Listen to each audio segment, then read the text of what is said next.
Hello friends, so now we are going to discuss how to prepare for mains, GS mains, and here you need to have two strategies, first for the static part and second for the dynamic part of the syllabus. And here one thing is very important, that you must remember the syllabus, because see, in paper 1 there are many topics related to society, geography, art and culture, history. So if you remember the topics, you can link, and if you can link the topics, then you can formulate better answers. So first of all, let us discuss sources for a static part, and after that we will discuss sources for the dynamic part. For static parts, the books will be same as we discussed in the prelims book. For the prelims, like for history part, your syllabus says, our syllabus says, in the history and culture we have to study, and I am reading the syllabus itself. Indian culture will cover the salient aspects of art forms, literature and architecture from ancient to modern times. See, this is very wide topic. So how to prepare such topics? So here you can refer to NCERT books, and also you can refer to Mr. Nitin Singhania notes, and both, if you can study both, then it will be good. Next is next topic is modern India history from about the middle of the 18th century until the present. Significant event. Here two things are important. First one is significant events, second is personality, and third one is issues. So see, here do not read like big books like Bipin Chandra and all those things, because you will have to remember the only three things: significant events, personalities and issues. Therefore I would recommend to go through the spectrum and stick with it, so that you can remember and revise well before the mains exam. And for the culture part, you can also refer to CCRT for dances and all those things. So you can go to the CCRT for the culture part. That is also very good. Now moving on to the freedom struggle part, again the same thing. You can either prepare from the Bipin Chandra or from the spectrum. Both will give you a clear view of the events. And here it is very important to have a timeline in your mind. If you can remember the events, and you can remember the world events also. You see, nowadays questions are not coming like what happened in 1905, partition of Bengal, and some movements and all those things. So nowadays UPSC is asking question upon integration of factors, integration of events, global as well as local. So if they are asking that why it happened in 1905, so there may be some local factor as well as global factors. So you need to know all, we need to know all those stuff. Okay, so here we need to have an integration in our mind. And in freedom struggle, it is important to have clear cut view of every corner of our country, in which part contributed in what forms, as well as sections of society like women and reforms and all those stuff you have to remember. Like last year in UPSC they asked about the women as part in freedom struggle. So this kind of stuff you have to remember. And for post independence, in syllabus it is written that post independence consolidation and reorganization within the country. Basically reorganization was related to reorganization of states, Dhar committee, Mehta and all those reports. So here it's already too old, and UPSC has asked such questions many times, so they will not ask what was that event and all those things. So but however they can ask its relation to the uh, contemporary events like land reforms. It was happening since 1948, and still it's an issue which is creating hurdles in development and growth of Indian nation. Therefore they may relate contemporary issue with the like 1950s issue. So here you can have a generally ये clear cut strategy of 5 point strategy you can follow. So here I am briefly mentioning the topics which may be asked in UPSC, and some of them are: first one, state reorganization; second is wars between China and India, and Pakistan and India. Third one is Green Revolution. Fourth one is emergency. Fifth one is liberalization, and sixth one is land redistribution. So on these topics you can prepare 4 or 5 pages notes. And how to prepare those kind of notes? So here you can refer to 5 step method. In the first step you have to define the concepts, so that is called definitional and conceptual stage. Second is its impacts in the short term and long term. Third one is any relation with ongoing political, economic, social, technological, educational or legal events. And fourth one is reforms. Okay, how these kind of events imparted reforms in the society and various sections of society, various structures of society. Okay, and the last one is any recommendation, any anecdote, any data if you have any, or you can refer to a second ARC report. So these kind of things you have to prepare, just 4-5 pages, nothing else, because you cannot mug up or you cannot revise more than 4-5 pages notes before mains. So it is futile to study like 500-400 pages books, it's no use. Moving on to the next part. In the next part it is about world history, and here again some specific terms are to be studied. And again I am reading out the syllabus. History of the world will include events from the 18th century such as Industrial Revolution, World Wars, redrawal of national boundaries, colonialization, decolonialization, political philosophies like communism, capitalism, socialism, etc., their forms and effects on the society. See here no book is sufficient, so therefore we should have a basic minimum approach, and for that you should refer to NCRTs. NCRTs are the boon in this field, and wherever you get stuck you can just Google. So whichever terms you get there in NCRT, just read it, study it, make some notes. And suppose you do not get idea about some terms, then you can always Google it, because history is there in Wikipedia, you can always study it from there. And second thing is you have to connect these events with the other events, like Industrial Revolution you can connect with the French Revolution, American Revolution, and you have to connect world wars with the how it impacted world society, emergence of nations, withdrawal of national boundaries. And again you have to connect with the political philosophies with the current political philosophies, like is communism still alive, is socialism and capitalism still alive, what was its true form, what is its current form, and what was its form in different societies, like socialism was different in China and different in Russia. So you have to, and obviously different in India, because Indian socialism is different, it is Fabian kind of socialism. Therefore you have to connect all its forms in various societies, and then you have to study in from a generalist approach. You don't need to study like books and books and books, you have to have a basic minimum approach upon such wide ranging subjects.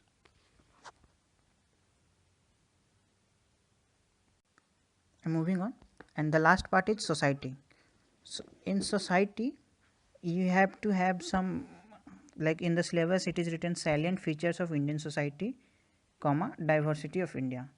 So here it's a very vague type of syllabus, salient features of Indian society. So what is, like if you can read, there are books written upon these things.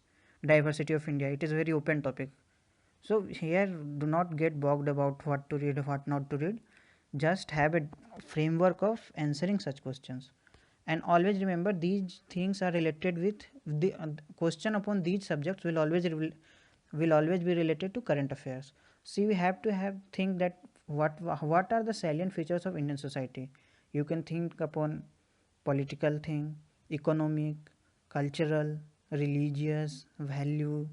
Upon these things you can point out some 2 3 4 points.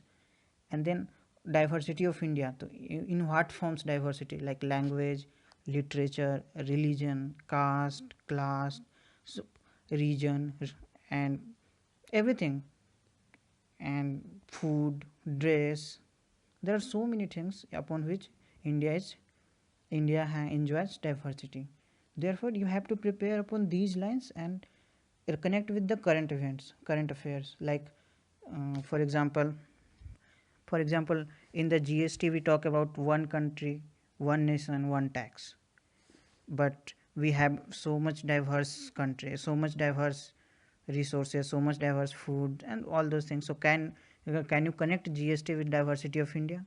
So these are some possible questions. And again, you have to connect with the structures of society like caste, religion, etc. So here you have to have some application based approach. Next is effects of globalization on Indian society. So here first of all you need to know what is globalization, when was it started across India and across the world, and then macros, its macro impact. Macro means larger impact. So larger impact upon economy, society, polity, environment, technology, law, legal. And again you have to come to the structures, small structures like its impact on women, its impact on human rights, children, impact on health, education. And again you can trace its impact upon agriculture, farmers, labor force, employment, and how it has impacted to poverty, living standards, inequality. So this is how you have to connect globalization, its impact upon society, and various initiative taken by the government to either suppress or facilitate globalization. Now again, the question here, the syllabus part says the effects of globalization on Indian society. So here you do not have to get stuck only upon the term globalization which was there in 1991. Now today, if you look at the world polity, it is highly becoming deglobalized. If you can connect it with the Brexit, Trump election, and other kind of election and opposition parties which are going on in Japan, Australia, Italy, France. So you can connect the dots. So you can here the question may be asked upon deglobalization and its impact upon Indian society. So here you do not have to be stuck upon the syllabus. Moving on. Next part is social empowerment, communalism, regionalism, and secularism. So here I will say that divide this into three parts. First is focus on government schemes, initiatives, and means to achieve those objectives of those schemes, obviously. So and whenever we say that social empowerment, so empowerment of whom? So empowerment of women, children, differently abled class, poor, elderly class, lower caste, underprivileged section of society. So first we have to address the question, the social empowerment of whom. Now we have addressed for whom. Next we move on to how. Social empowerment, but how? So tools adopted by the government may be political, social, economic, technological, educational, legal, constitutional, moral, ethical, cultural, anything. So you have to trace upon these lines, and always remember that prepare four or five topics before mains, whichever will be there in the news, and trace those topics upon these lines which I have just said. And again, you have addressed the question of whom, you have addressed the question of how, and then you have to finally move to the present condition of these problems. So here remember some facts, some data related to such issues like poverty, inequality, women empowerment, okay, educational status in our society, economic empowerment of women. So here you have to have some data, some positive, obviously there will be some positive data and some negative data. For data, always refer to the government sites. If not government sites, then some reports like World Bank, IMF, UNHCR, UNCTAD, etc. And the fourth stage of this, first one was whom, second was how, third was present condition, and fourth stage is way forward. So upon such topics, fourth stage will be way forward. So here you have to have your own opinion. Your own opinion must not be some haywire things. It has to have some proper backing. So how do you get your backing? It has to be either legal, constitutional, ethical, moral, or based on some specific concrete data. So you have to back up your whatever you say. You have to back up because you are going to be a civil servant. So whatever you say, you have to have a backup for it. And same four stage process you can apply for the communalism and its impact upon Indian society. Communalism, how it has impacted polity, how it has impacted our economy, how it has impacted rural and urban growth, how it has impacted development, how it is impacting today's polity, and all those things. Moving on. Next is regionalism. Regionalism, you have to trace its historicity. Like what is it? What is regionalism? How it prevailed in our society, its constitutional development, okay, and what are the factors which increase regionalism and what are the factors which decrease regionalism, various initiative taken by the governments. You can here quote, you can either quote central government or state government, like recently going Ek Bharat Shrestha Bharat scheme of the government of India. It is there to spread cultural unity and minimize the rising regionalism factor. Regionalism has a negative connotation in our society, so you have to remember that.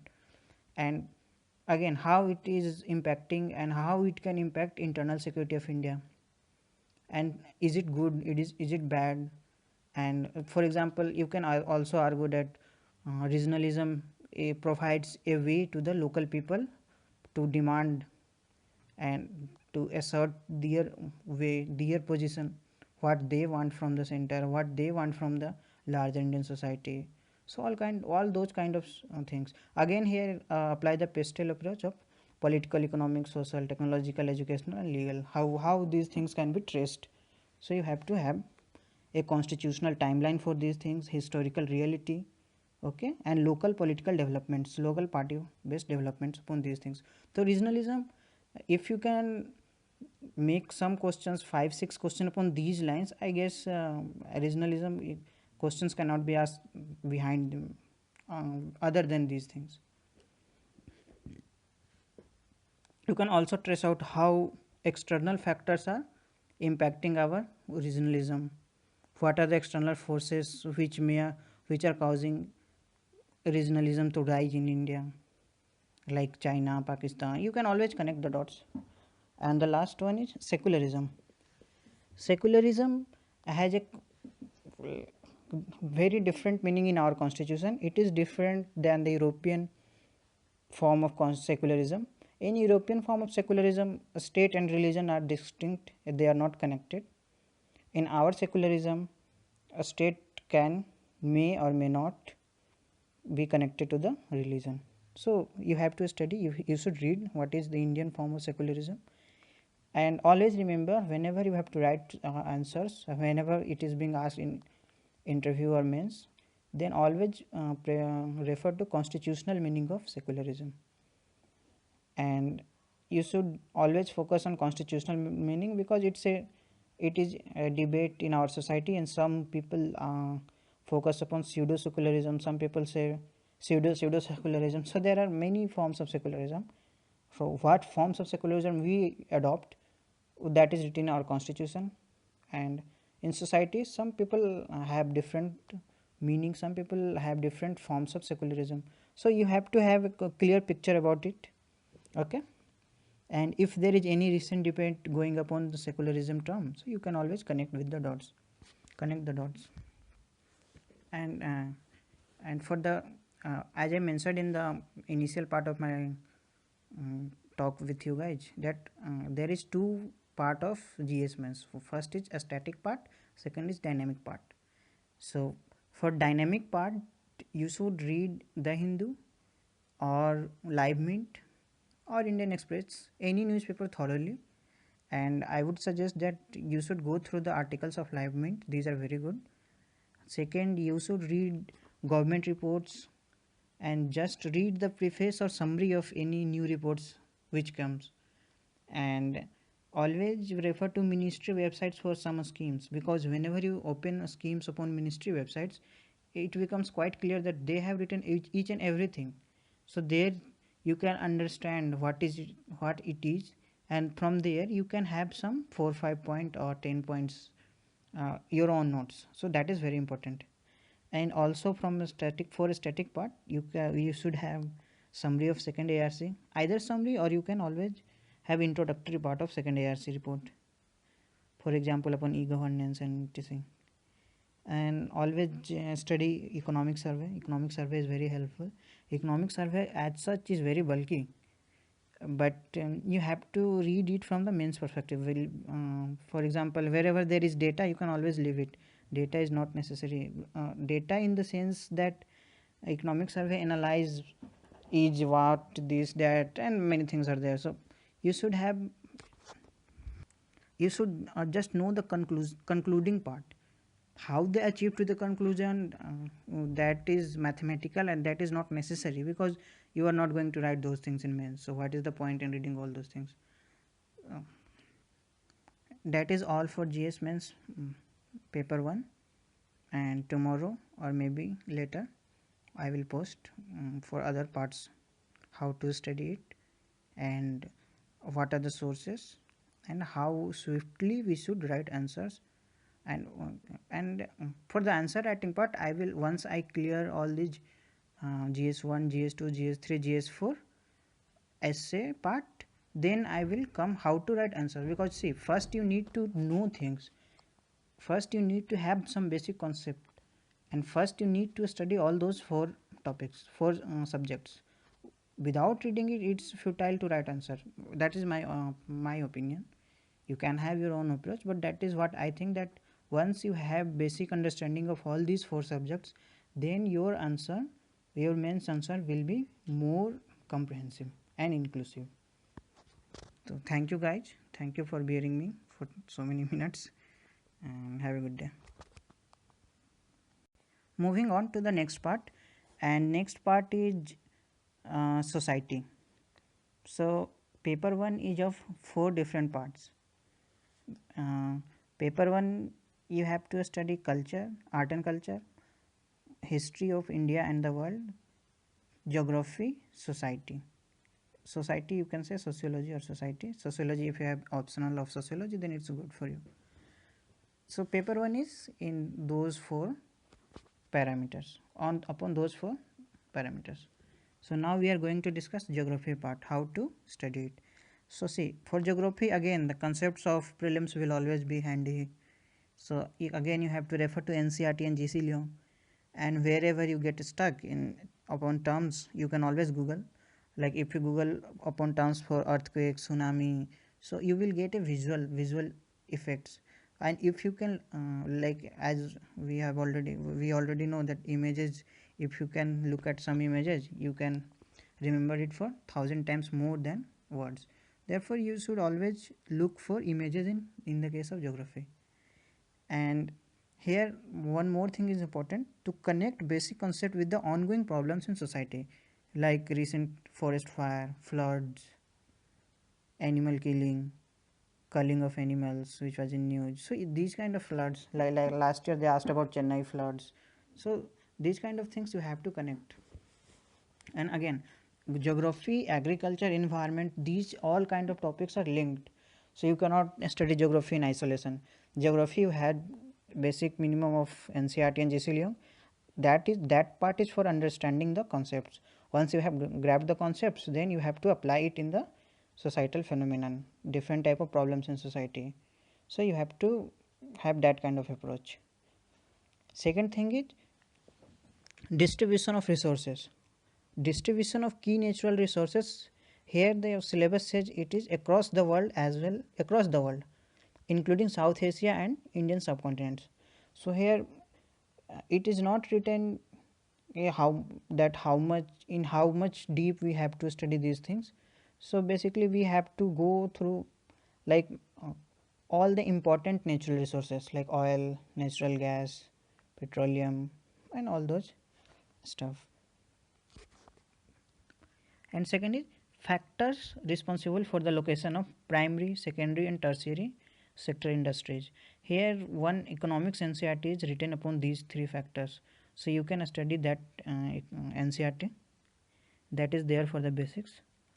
And then again you have to study like why sugarcane industries are shifting from South India to North India to South India, and why teas occur only upon some duars and and all those things. So here you have to have some application of the already read concept in geography. And further, the last part of geography is important geophysical phenomena such as earthquake, tsunami, volcanic activity, cyclone, etc. And I would suggest that for these kind of stuffs, it is better to write and better to make your own notes.